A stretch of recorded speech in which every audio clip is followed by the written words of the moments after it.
This channel does not promote any violent, harmful, or illegal activities. All content provided by this channel is meant for an educational purpose only.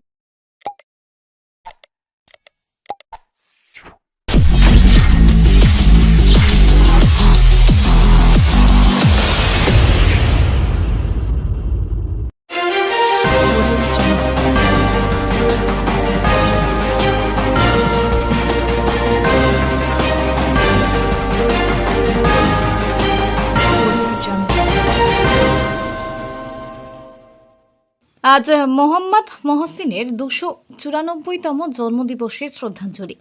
আজ 1 August মহান দানবীর হাজী মোহাম্মদ মহসিনের 294তম জন্মবার্ষিকী উপলক্ষে চুঁচুড়ার বিধায়ক সহ বহু বিশিষ্ট ব্যক্তি তার প্রতি বিশেষ শ্রদ্ধা নিবেদন করেন। ইমামবাড়া সংলগ্ন মহসিন সাহেবের সমাধিস্থলে শ্রদ্ধা জ্ঞাপন করতে উপস্থিত ছিলেন হুগলি মহসিন কলেজের অধ্যক্ষ পুরুষোত্তম প্রামাণিক, কলেজের প্রাক্তনীরা, হুগলি চুঁচুড়া পৌরসভার প্রাক্তন পৌরপ্রধান আশিস সেন এবং গৌরীকান্ত মুখার্জি, স্থানীয় জনপ্রতিনিধি সুপর্ণা সেন এবং হুগলি ইমামবাড়া ট্রাস্ট কমিটির সদস্যবৃন্দ।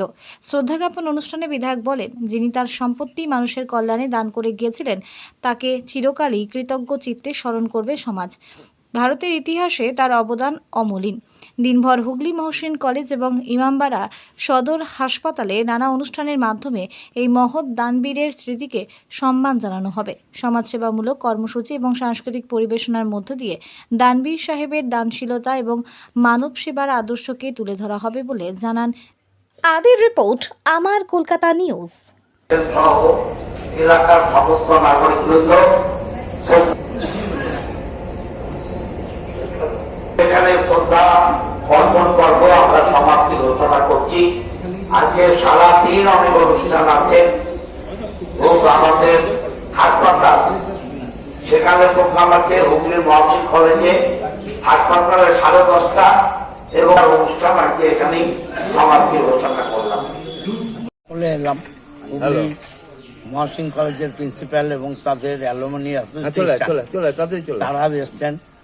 এই মহসিন ট্রাস্টের হাজী মোহাম্মদ মহসিন ট্রাস্টের যারা আছে তারা ছিলেন প্রাক্তন কাউন্সিলর চেয়ারম্যান 2 জন, আশিস সেন, গৌরীকান্ত মুখার্জি ছিলেন, আর এই ওয়ার্ডের কাউন্সিলর তিনিও ছিলেন।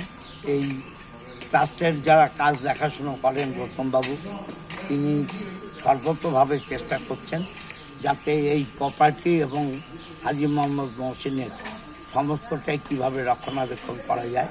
আজকের এই পবিত্র দিনে আমরা ঈশ্বরের কাছে, আল্লাহর কাছে প্রার্থনা করি যে তার চিন্তাধারায়, হাজী মোহাম্মদ মহসিনের চিন্তাধারায় উদ্বুদ্ধ হয়ে বাংলা, ভারত এবং ভারতের বাইরেও বাংলাদেশ, পাকিস্তান, তারাও যাতে এগিয়ে চলে।